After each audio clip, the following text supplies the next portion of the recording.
जिसको परमात्मा की सर्वश्रेष्ठ कृति कहा जाता है, सबसे अच्छी रचना कहा जाता है, सबसे बुद्धिमान रचना कहा जाता है, ये मनुष्य। आइए इसकी बनावट को देखते हैं कि भगवान ने इसको किस चीज के लिए बनाया है।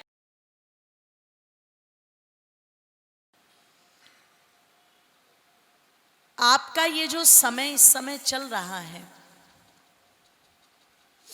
इसको कहते हैं ब्रह्मचर्य काल। हमारे यहाँ 4 आश्रम हैं। ब्रह्मचर्य, दूसरा गृहस्थ, तीसरा वानप्रस्थ और चौथा सन्यास। एक बार दोबारा बोलेंगे। पहला बच्चे बोलेंगे, दूसरा आपके आईक्यू लेवल को भी तो जानना है ना, और तीसरा वानप्रस्थ और चौथा। अब ये जो आप लोगों को थोड़ी देर के लिए एक हेजिटेशन हो रही थी, सेकंड के लिए मैंने एक बार नाम बोल दी और तुरंत आपसे दोबारा पूछ लिए, तो आप ये सोचो कि हो सकता है आप में से कुछ बच्चे ये कहे जी एक बार ही तो बताए, इतनी जल्दी याद थोड़ी ना हो जाएगा।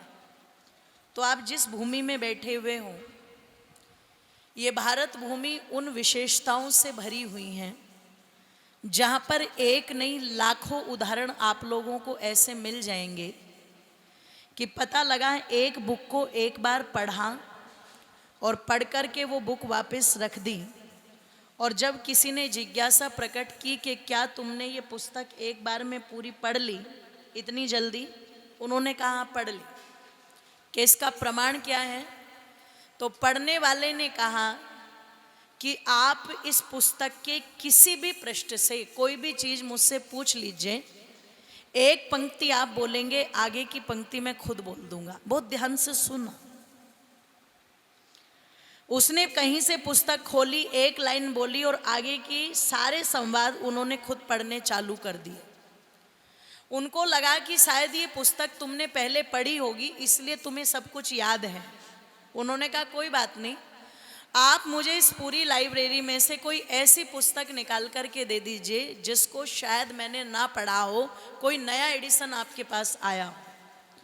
तो पुस्तकालय अध्यक्ष ने प्रमाणित करने के लिए एक ऐसी पुस्तक जिसका नया नया एडिशन आया था, जो अब तक मार्केट में सर्कुलेट नहीं हुई थी, उस पुस्तक को उठाया और उनको दे दिया और दे करके कहा लो ये पुस्तक पढ़ो। कितना समय चाहिए? बोले इतना समय चाहिए।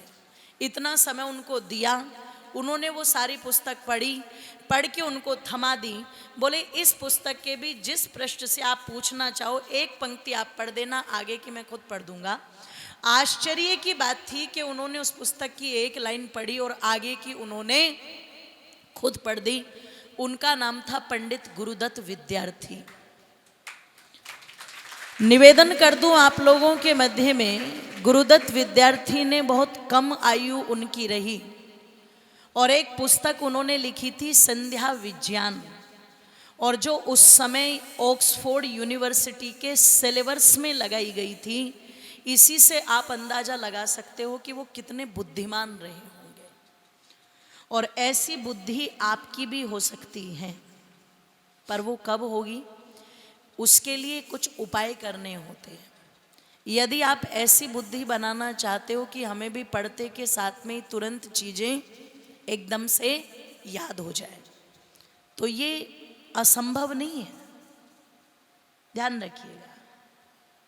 सुना भी होगा ना आप लोगों ने, nothing impossible, everything is definitely. तो ये असंभव नहीं है। ऐसी बुद्धि हमारी भी बन सकती है यदि हम थोड़ा सा प्रयास करें तो। वो कैसे बनेगी वो कुछ चीजें मैं बाद में बताऊंगी। निवेदन आप लोगों के मध्य में कर दूं, अपने आप को सचेत और सावधान करके बैठो ताकि कुछ चीजों से आपका जुड़ना हो सके। ठीक है? लिखने वाले एक शास्त्रकार ने श्लोक लिखा, आहार निद्रा भय मैथुनंचे सामान्य में तत् पशुभिर नराणाम। 4 आश्रमों में जो ब्रह्मचर्य आश्रम है आपका वो चल रहा है, और मैं वहीं से कुछ चीजें शुरू कर देती। वो लिखता है खाना, सोना, डरना, और संतान पैदा करना। कितने काम हो गए? जोर से बोलो। वो लिखता है ये 4 काम मनुष्य भी करता है और पशु भी करता है। सोते खाते हम भी हैं और खाते, डर हमें भी लगता है और डर, संतान उत्पत्ति मनुष्य में भी होती है और पशुओं में भी होती है ना। तो पता लगा कि इन 4 कामों को पशु भी कर रहा है और मनुष्य भी कर रहा है। बहुत सोच समझ करके विद्यार्थी बताएंगे क्या इन 4 चीजों में मनुष्य और पशु बराबर हैं, हाँ या ना। सोच करके बोलना, बोलो बराबर है कि नहीं है? हाँ जोर से बोलो। आप लोग डरे सहमे बैठे हो, इन्होंने डंडे से मार मार के तो नहीं बैठा रखा है आप लोगों को, ऐसा तो नहीं है ना। तो खुल के बोलो, एक कॉन्फिडेंस बोलना चाहिए। बच्चों को देख करके पता लग जाता है इनका कॉन्फिडेंस लेवल कितना है, तो अपने कॉन्फिडेंस को बढ़ाओ। आजकल तो पता लगा छोटे छोटे बच्चे ऐसे कमाल कर रहे हैं कि आते हैं वो धड़ाधड़ एकदम बोलना शुरू कर देते हैं। तो कॉन्फिडेंस लेवल को अपने बढ़ाना चाहिए, खुल के बोलो, है ना। जब तक कोई चीज़ बोलोगे नहीं तब तक पता कैसे लगेगा कि सही क्या है और गलत बोलो क्या है।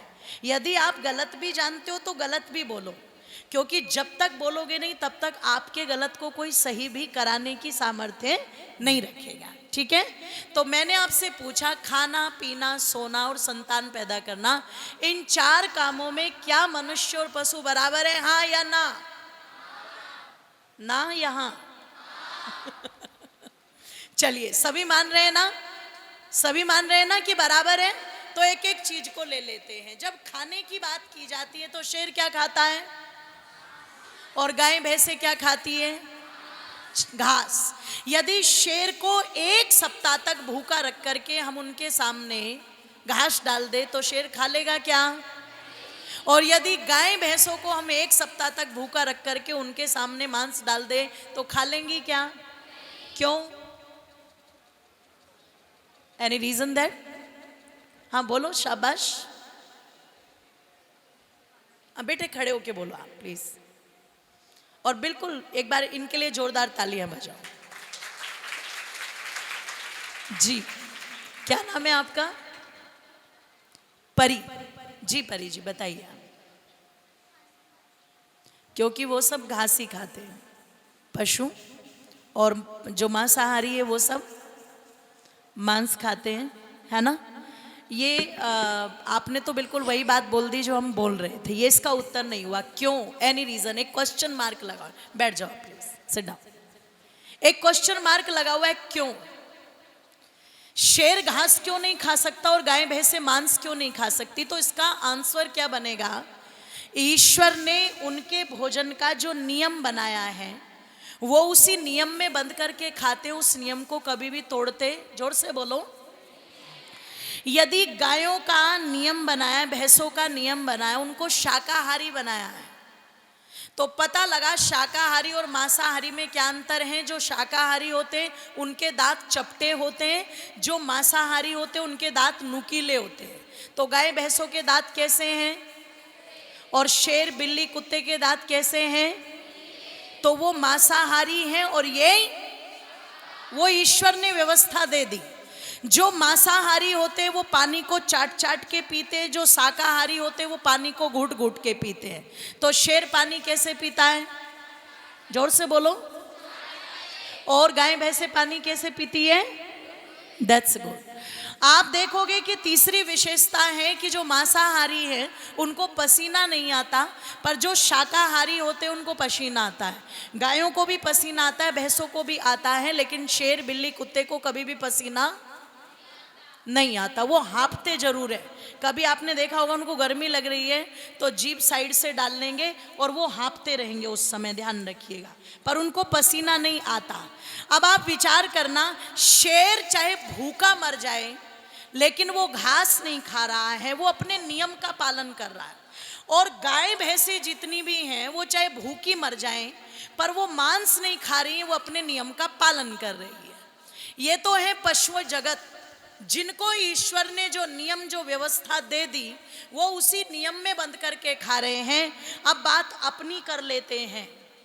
जिसको परमात्मा की सर्वश्रेष्ठ कृति कहा जाता है, सबसे अच्छी रचना कहा जाता है, सबसे बुद्धिमान रचना कहा जाता है, ये मनुष्य।